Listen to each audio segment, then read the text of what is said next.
नमस्कार मंडळी. तर मग आज आपण चर्चा करणार आहोत अट्रॅक्शनच्या बारेमध्ये. तुम्हाला अट्रॅक्शन कसं होतंय, तुम्हाला प्रेम काय आहे, तुम्हाला हे सगळं कळत नाही आहे आणि तुम्ही त्या बाऱ्यात खूप वाईट विचार करता आणि लय मोठ्या गोष्टी पुढे आलेल्या आहेत माझ्यासमोर की खूप मोठे मुलं जे असतात त्यांना खूप असं वाईट वाटतं की आपलं प्रेम जे आहे ते एकतर्फा आहे आणि ते पुढची व्यक्ती जी आहे ते आपल्याला पाहत नाही. मुलांना पण तसंच वाटते की आपलं प्रेम एकतर्फा आहे. मग याचा अर्थ काय होतो मित्रांनो? ज्याला आपण इतकं इम्पॉर्टंट देतो, ज्या व्यक्तीनं आपल्याला इम्पॉर्टंट दिलं नाही, तर लवकरात लवकर कळून घेणं ही आपली काळाची गरज आहे आजच्या. मला सांगा, तुम्हाला ती व्यक्ती एक दिवस तुम्हाला मिळून धोका देणं चांगली गोष्ट होती का ती व्यक्ती तुम्हाला मिळालीच नाही, तुमचं एकतर्फाच राहून गेलं आणि ती व्यक्ती तुम्हाला मिळाली नाही, हे चांगलं आहे मित्रांनो, हे चांगलं आहे. आणि त्या फंद्यात तुम्ही पडू नका, त्या फंद्यात जाऊ नका. त्या फंद्यात जाणं म्हणजे तुमची स्वतःची बरबादी करून घेणं आहे. एवढा जर विचारच्या पलीकडं तुम्ही गेलेस त्या व्यक्तीकडं की तुम्हाला काहीतरी नवीन नाव्य ह्या दुनियामध्ये काहीतरी घडून आणायचं आहे. पहिल्यापासून अलिफ लैला अशा कहाण्या तुम्ही पुन्हा पिक्चर समजा, आता खूप पिक्चर आलेत, मराठी गिराठी, हे सगळे पिक्चर पाहून आपल्या बी डोक्यामध्ये एक फॅट चढलेला आहे. तो फॅट कसा आहे की मला पण करायचं आहे, मला पण प्रेम करायचं आहे, मला पण असं अंगामध्ये आपल्याला ते बघितलं रात्रंदिवस तेच हे सगळं मोबाईल इंस्टाग्राममध्ये सगळीकडं बघितलं ना आपण, तर ते सगळं पाहायला भेटतंय. कमाई गिमाई सगळी गेली चुलीत, आम्हाला हे करायचंय. अरे तुम्ही कमाई करा, तुम्ही हे काय करा लागले? तुम्हाला सुचतंय का आजकालच्या या दुनियामध्ये तुम्ही काय करा लागलेत? तर तुमची परिस्थिती कशी आहे माहिती आहे का?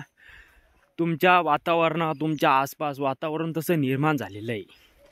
तुम्हाला सुसून नाही राहिलं की आता ही गोष्ट कशी आहे. मित्रांनो, चेहरा असतो की नाही आपला, हा चेहरा, ह्या चेहऱ्यावर वरची परत जर काढून टाकली ना, तुम्हाला पाव पण वाटणार नाही त्या चेहऱ्याकडं. इतका तो चेहरा खराब दिसतो आणि त्या चेहऱ्यावर तुम्ही मरता. सांगायचं उदाहरण एवढंच आहे की तुम्ही त्या गोष्टीमध्ये जास्त न पडणे हे चांगलं आहे आणि आपल्या आईबाबासाठी तुम्ही जास्त कमवलं ते चांगलं आहे.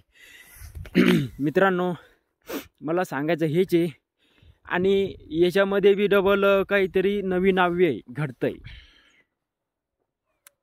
सांगायचं झालं ना, नवीन नाव्य कसं घडतंय ना की आपण एखाद्या व्यक्तीला पसंत केलं, मग 2-3 महिने आपले त्याच्यामध्ये कसे जातात मी तुम्हाला डिटेल्समध्ये सांगतो.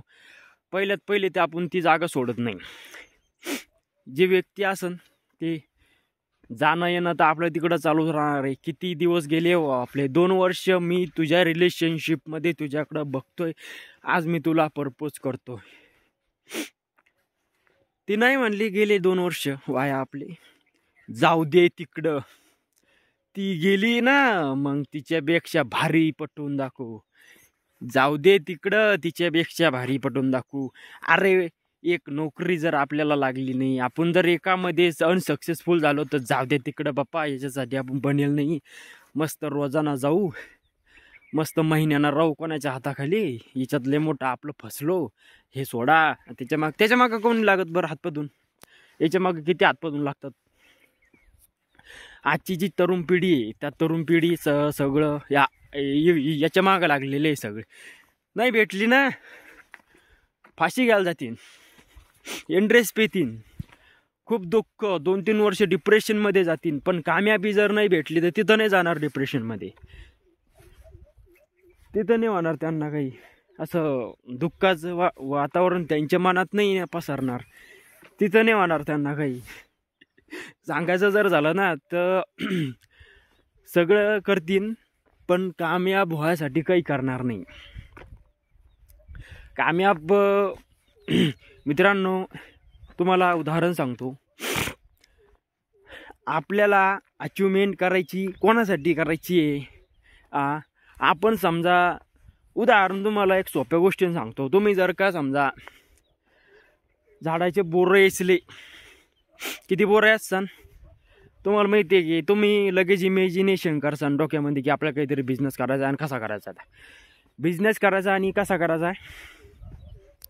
तुम्हाला बोर आहे 5 बोरं 1 रुपयात. मग तुम्हाला 500 बोरं जर तुम्ही गोळा केले तर केवढ्याची होती त्याचं गणित तुम्ही नंतर करा. मग इतका आपल्या याच्यात फायदा होऊ राहिला आहे.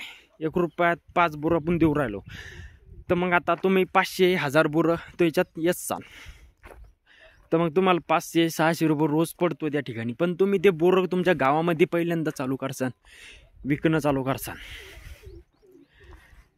कसं की तुम्ही गावामध्ये पहिले विकणं चालू केले तर तुमच्या गावामध्ये लोक तुम्हाला असे बघतील, हा काय करायला लागला आहे. तिथून तुमची कहाणी चालू होईल. तिथं जर तुम्ही ठाम राहिले तर तुमचं टर्नओव्हर आहे ना, टर्नओव्हर तुमचा तो वर ढकलणं आणि खाली जाणं हे तुमचं तिथून चालू होईल. आणि तिथून चालू होईल सांगायचा अर्थ हाच आहे की तुम्ही जे लोक बोलतात त्या लोकांचे बोलणे इग्नोर करून जर पुढे गेले तर तुमचा त्याच्यात खूप मोठा फायदा आहे, नुकसान तर कमी आहे. मित्रांनो, तुमच्या लाईफमध्ये तुम्हाला ज्या लोकांनी कमी दर्शवलंय म्हणजे की कमीचा अर्थ कसा आहे ना, कमी समजलंय, तुम्हाला खाली पायाची वेळ आणली, जे नातेवाईकांना तुम्हाला असं वाटतं की जे माझे नातेवाईक आहेत त्यांना मला साथ दिली नाही आहे, मला अचिव्हमेंट करायसाठी, मला काहीतरी करण्यासाठी मला मदत केली नाही आहे, मला ते ओळखून घेत नाही आहे. मित्रांनो, असं काहीच नाही आहे. या काळामध्ये ना ज्याचं त्याला जड झालेलं आहे. आपण कसं आहे ना, आपण सगळ्यांसाठी करतो पण आपल्यासाठी कोणी काही करत नाही आहे असं आपल्याला वाटत असतं कधी बी. पण ते साहजिक आहे. पण आपल्या मनामध्ये आणि आपल्या डोक्यामध्ये एकच विचार राहिला पाहिजेत. त्या गोष्टीच्या मागं पळण्यापेक्षा आणि तिथून नियंत्रण फाशी घेतल्यापेक्षा इथं जर नाकामयाब झालो आज तर पुढच्या बारशीनं पाय सांभाळून टाकायची माहिती ताकद राहिली पाहिजेत. ही विचार भूमिका तुम्ही वापरून पुढं जा. माझा सहयोग तुमच्या संग राहीन. जो बी प्रश्न तुमच्या मनामध्ये येत असेल सगळं विचारा मला. मी खूप दिलाचा माणूस, म्हणजे खुल्या दिलाचा माणूस आहे. तुम्हाला सगळं सांगेन. व्हिडिओ आवडला सबस्क्राईब आणि लाईक आणि शेअर जरूर करा.